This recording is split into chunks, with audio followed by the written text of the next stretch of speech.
Îmi e frică, la fel cum îți este și ție. La fel cum ne este frică la absolut toți. Dar nu la toți la fel. Bine ați venit la primul vlog la Ce nu povesti luăm Macea.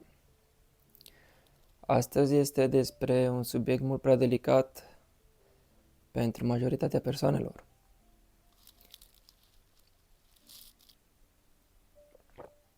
De ce spun asta?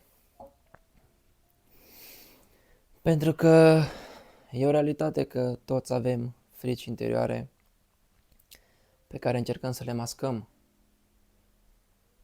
din cauza faptului că suntem judecați, din cauza faptului că nu știm dacă ideile pe care le avem, gândurile interioare pe care le deținem sunt cele corecte. Toate se întâmplă din cauza faptului că mintea ne dă torcoale de cele mai multe ori. Cu toți avem frici, dar depinde foarte mult pe ce latură o luăm. De ce spun asta?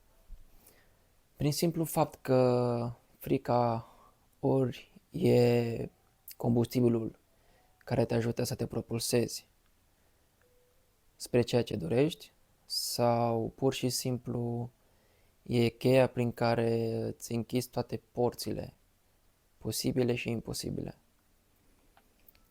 Tindeam și eu acum ceva vreme să îmi fie frică să îmi expun părerea, tindeam să îmi fie frică să vorbesc despre ceea ce gândesc cu adevărat, nu cumva să fiu respins, să fiu dat la o parte, sau pur și simplu să fiu exclus din mediul social și de la un job. Și e un lucru care se întâmplă adeseori și cred că la majoritatea persoanelor nu se întâmplă. Dar de cele mai multe ori fricile astea pe care le avem sunt din capul nostru. Nu conștientizăm ce potențial avem, tot timpul ne gândim la ce va fi dacă,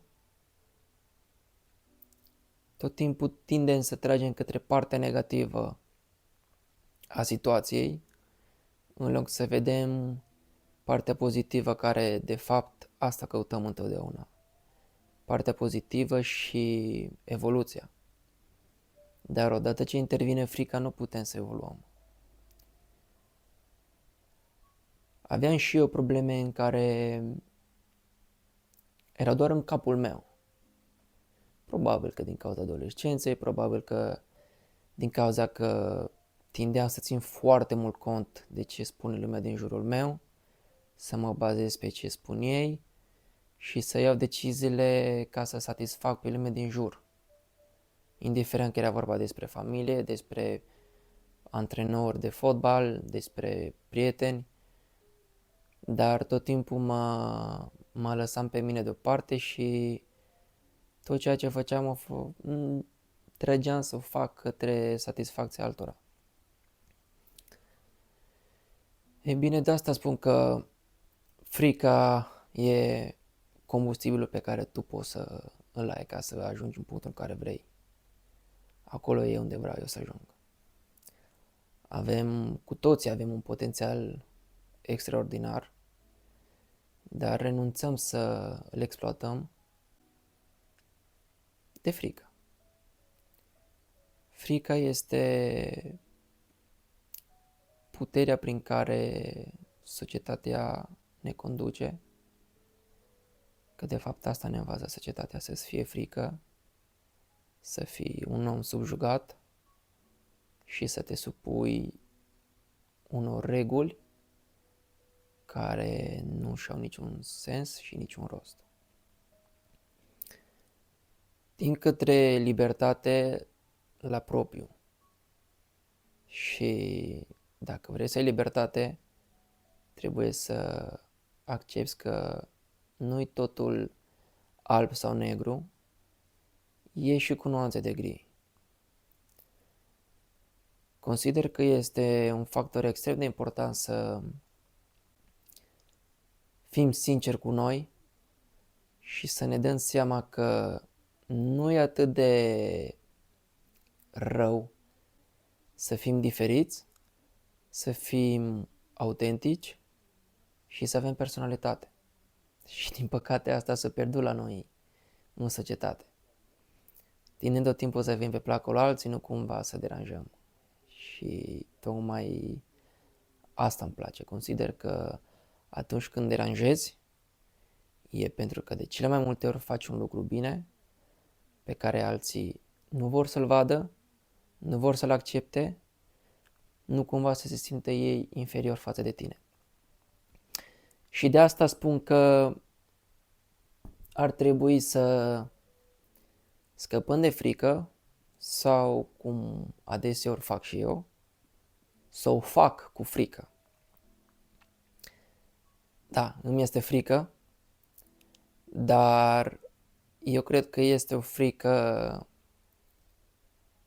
bună, o frică în care te ajută să evoluezi, pentru că nu stau să mă mai gândesc dacă merită sau nu să fac pasul. Îmi e frică de fapt să nu o fac și să rămân cu regretul și cu sentimentul că aș fi putut să o fac, dar n-am făcut-o din X motive. E clar că tot tipul creierul o să tindă să vadă lucrurile negative, pentru că alea au un impact major asupra noastră. Dar mai bine să-mi pară rău că am făcut-o decât să-mi pară rău că n-am făcut-o. Și cu asta vă îndemn să aveți mai multă tărie, mai mult caracter, să fiți autentici și să nu renunțați la scopurile voastre și obiectivele voastre din cauza altor persoane. E cel mai normal lucru să ne fie frică să luăm acțiune asupra unei persoane, asupra vieții noastre, asupra jobului. E complicat.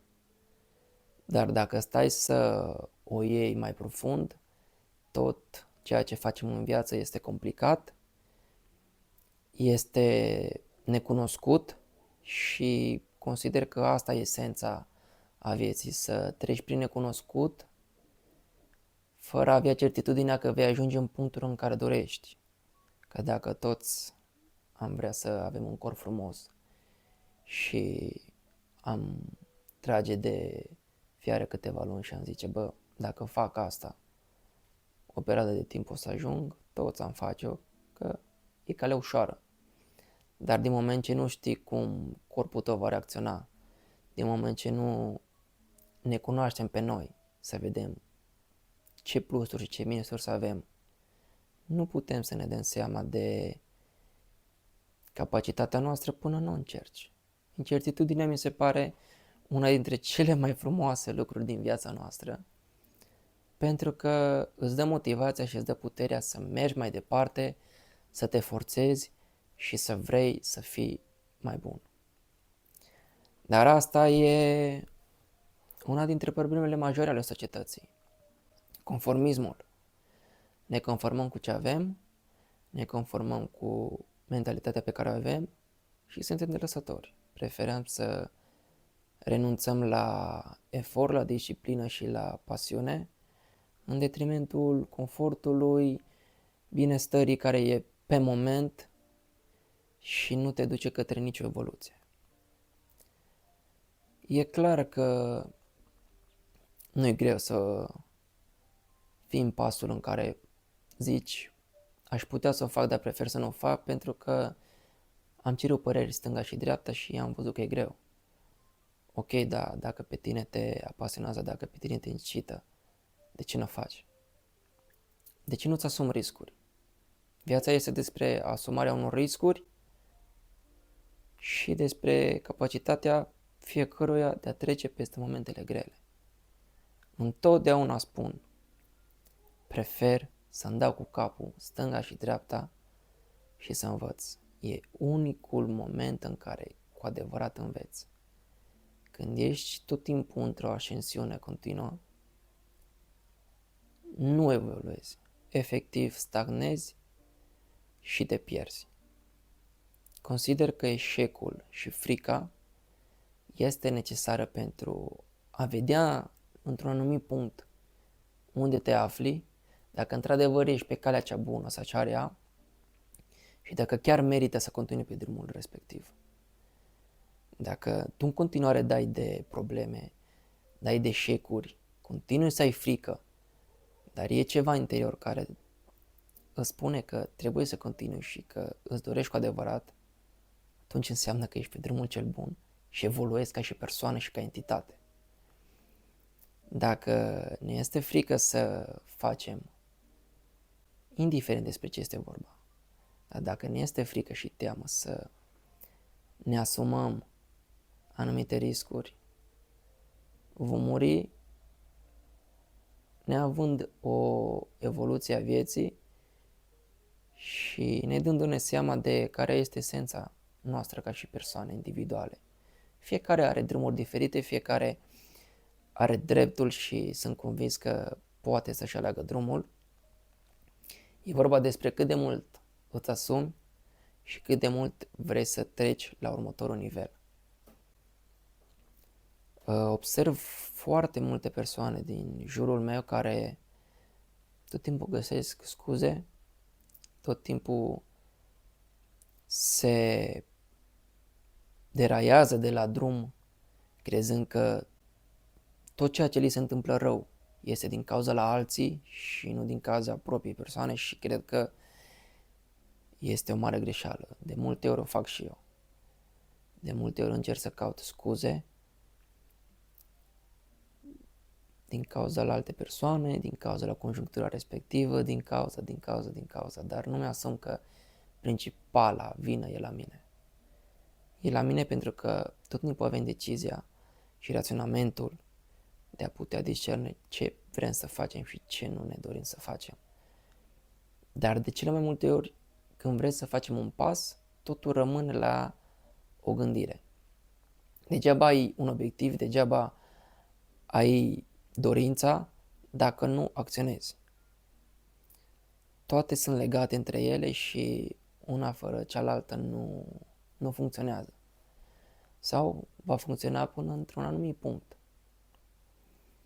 Dar ce mi-ar plăcea să vă deschideți un pic mintea este că e un lucru pozitiv să avem frici și să trecem cu ele. Tot timpul când vorbesc cu anumite persoane și îmi dau seama că au o anumită reținere din cauza că nu știu dacă vor trece la pasul următor, le spun fă cu frică și bucură-te indiferent de rezultat.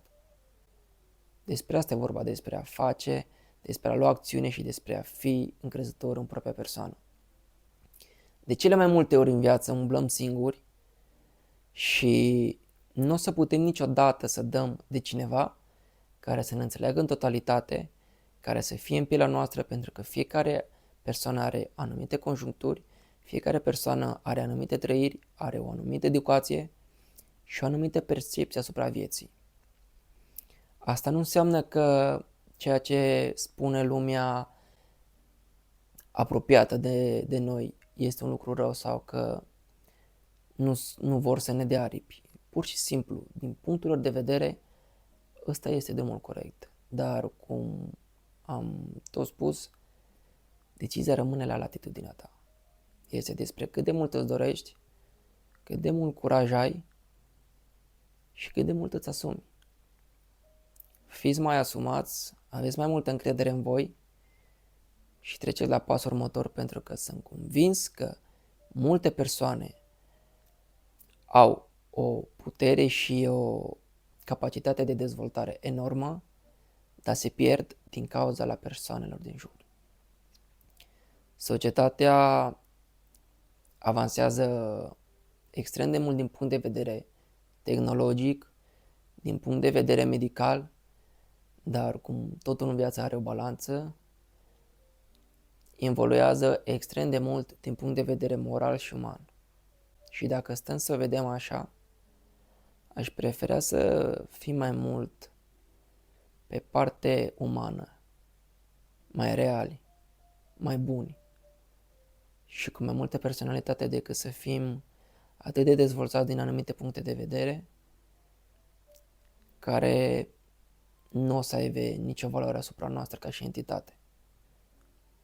Nu vă mai focusați pe a arăta persoanelor din jur ce ești tu capabil. E ok. Până într-un anumit punct e un lucru benefic, pentru că e motivația pe care ți-o dă ție să vezi că poți să ajungi în punctul respectiv, că lumea te vede într-un anumit fel și că ai mai multă prestanță, dar nu depășiți bariera aia și de fiecare dată când ajungeți în punctul în care vi se urcă ego-ul prea sus, amintiți-vă că drumul e al vostru, nu e împărțit cu absolut nimeni și nu e nevoie să dovedești nimic la nimeni decât ție. Doar tu știi ce e în capul tău, doar tu știi cât de mult îți dorești și cât de mult vrei să te implici. Indiferent că o faci bine sau că o faci rău, trebuie să-ți asumi asta și în momentul în care dai de rău, să zici, mă, o meritat că am dat de rău pentru că știu cum să actuez. În viitor, știu ce percepție să am când dau sau mă aflu într-o conjunctură în care s-ar putea să mi se întâmple ceva și e un pas în față spre evoluția și spre liniștea ta sufletească. Căutați mai mult iubirea față de sine, dar fără să cauți acceptarea persoanelor din jur. Multe persoane își pierd personalitatea din cauza că le este frică să-și arate adevărul caracter pentru că vor fi date deoparte. Dar îți spun sincer că de când am început să fiu oaia neagră din toate punctele de vedere, mă simt cel mai fericit. Mă simt cel mai fericit pentru că știu că am o capacitate de a nu ține cont de părerile din jur și de a mă focusa atât de mult pe ceea ce îmi doresc încât e un lucru benefic să fii diferit. E un lucru frumos să te diferențiezi față de oameni cu lucruri pozitive. Și aici ne rezumăm atât la chestii superficiale cum ar fi stilul cum te îmbraci, stilul cum mergi, comportamentul tău sau chestii mai profunde cum ar fi legătura ta față cu persoanele cu care ai contact.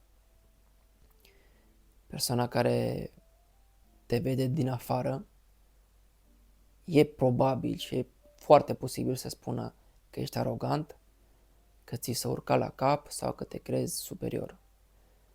Dar faptul că ai încredere în tine și știi, odată ce ai încredere în tine, înveți să-ți controlezi ego-ul și să fii o persoană umilă. Înveți să diferențiezi ce înseamnă să treci de barieră și când o treci de barieră, că e ceva normal să treci de barieră și să ți se urce la cal la un moment dat, să revii înapoi.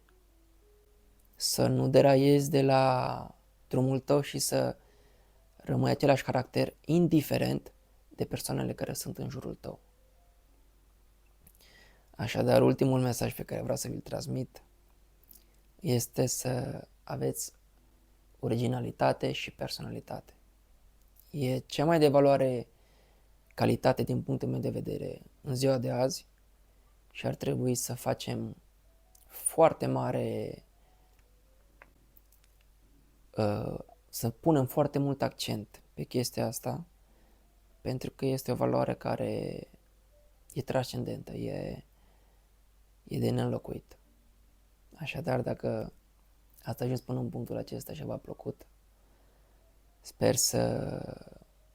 chiar nu mă interesează partea de like-uri, partea de distribuiri, mă interesează să pot să dau din bucățica mea altor persoane, să mă expun față de societate, pentru că chiar dacă pot să ajut și o singură persoană să-și schimbe un pic mindset-ul și să fie un pic mai bună, eu sunt fericit, pentru că ăsta e obiectivul nostru.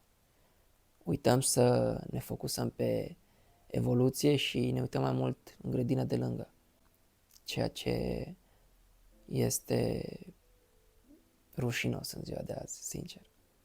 Toți avem posibilități, toți avem capacitate, dar trebuie să ne vedem de drumul nostru și de fiecare dată când avem ocazia să ajutăm pe cei din jur, fără să așteptăm nimic de la respectivul sau respectivii. Așadar, fiți mai buni, fiți autentici și arătați-vă adevărata față, că cel care e inteligent și apreciază calitatea își va da seama că cu bune și cu rele ești o persoană care vrea să fie bună, autentică, să evolueze și te va ține lângă tine. Prefer să am un cerc mic decât să am oameni în jurul meu care să mă aplaude doar când dau de bine. Asta e esența în viață, să nu scapi de propria ta persoană ca să devii altcineva. Îmi pare bine că am avut ocazia să mă deschid și aș vrea să vă spun că toți avem temere, o teamă să ne expunem pe rețele și să vorbim față de o cameră sau de un telefon, dar cred că frica asta, ca orice în viață, este doar în capul nostru. 90% din probleme sunt doar în capul nostru și noi știm cel mai bine cum să le gestionăm. Și că nu vă fie frică să vă expuneți, atâta timp cât respectați oamenii din jur, vă expuneți opinia într-un mod sincer și fără să jigniți, chiar dacă e o părere diferită, învățați să respectați și să acceptați omul de lângă voi.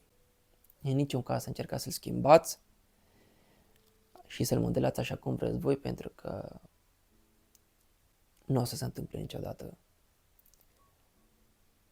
Așadar, îmi pare bine că am făcut primul vlog și sper să am ocazia să creez mai mult conținut și să mă deschid mai mult față de voi.